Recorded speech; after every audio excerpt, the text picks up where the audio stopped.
सिंधुदुर्ग जिल्ह्यातील 192 वस्त्यांची आणि 25 रस्त्यांची जातीवाचक असलेली जुनी नावे बदलून महापुरुषांची आणि लोकशाही मूल्यांशी निगडीत असलेली नावे देऊन महत्त्वपूर्ण निर्णय सिंधुदुर्ग जिल्ह्यात पालकमंत्री नितेश राणे यांच्या आदेशानंतर जिल्हाधिकारी तृप्ती धोडमिसे यांनी घेतला आहे। या निर्णयामुळे शहरी आणि ग्रामीण भागात हरिजनवाडी, जाधववाडी, चर्मकारवाडी, बौद्धवाडी अशा जातीवाचक नावांनी कोणतेच रस्ते आणि वाड्यांचा उल्लेख होणार नाही। सिंधुदुर्ग जिल्ह्यासाठी हा फार मोठा निर्णय असून पालकमंत्री नितेश राणे यांनी जनता दरबारामध्ये अनुसूचित जातींच्या शिष्टमंडळाला दिलेले आश्वासन पूर्ण केले आहे। हा निर्णय जिल्ह्याच्या सामाजिक ऐक्याला बळकटी देणारा ठरणार आहे।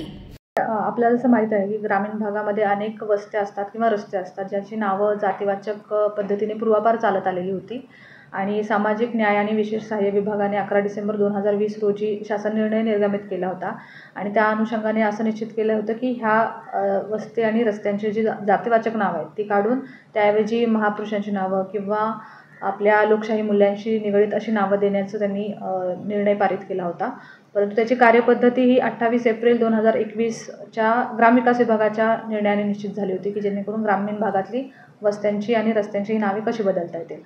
त्यानंतर कार्यपद्धती निश्चित झाल्यानंतर सिंधुदुर्ग जिल्ह्यामध्ये तत्कालीन जिल्हा परिषद सिंधुदुर्गने यामध्ये कार्यवाही सुरू केली होती आणि जवळपास 188 ग्रामपंचायतीमधील काही वस्त्या आणि रस्ते यांची नावे बदलण्यासाठी त्यांनी पुढाकार घेतला होता आणि जी काही ग्रामविकास विभागाने कार्यपद्धती निश्चित केली होती त्यानुसार सर्व त्या ग्रामसभांचे ठराव, सकारात्मक ठराव आपण घेतले होते। त्या ठरावांमध्ये त्या वस्त्यांना कोणती नावं द्यायची हे ग्रामसभेने ठरवून दिलं होतं।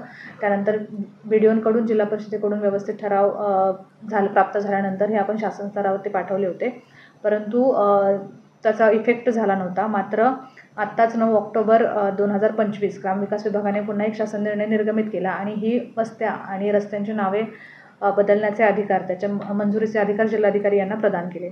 त्यामुळे आम्ही तात्काळ जितके आम्हाला पूर्ण प्रक्रिया झालेले होते तसे 192 वस्त्या आणि 25 रस्ते यांची जातीवाचक नावे बदलण्याची आम्ही मान्यता प्रदान केलेली आहे।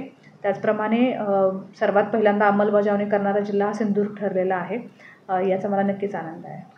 नगरपंचायत असेल, नगर परिषद असेल, याच्यामध्ये काय भूमिका असेल? यामध्ये नगरपालिका क्षेत्रामध्ये नगरविकास विभागाचे आम्ही मार्गदर्शन प्राप्त होण्याची वाट बघत आहोत। त्यांचे एकदा निर्देश प्राप्त झाले की तिथेही कार्यवाही होईल। मॅडम, काही ग्रामपंचायत अशा आहेत की त्यांच्याकडून कुठल्याही प्रकारच्या संदर्भात रिस्पॉन्स आलेला नाही, त्यासाठी काय असेल?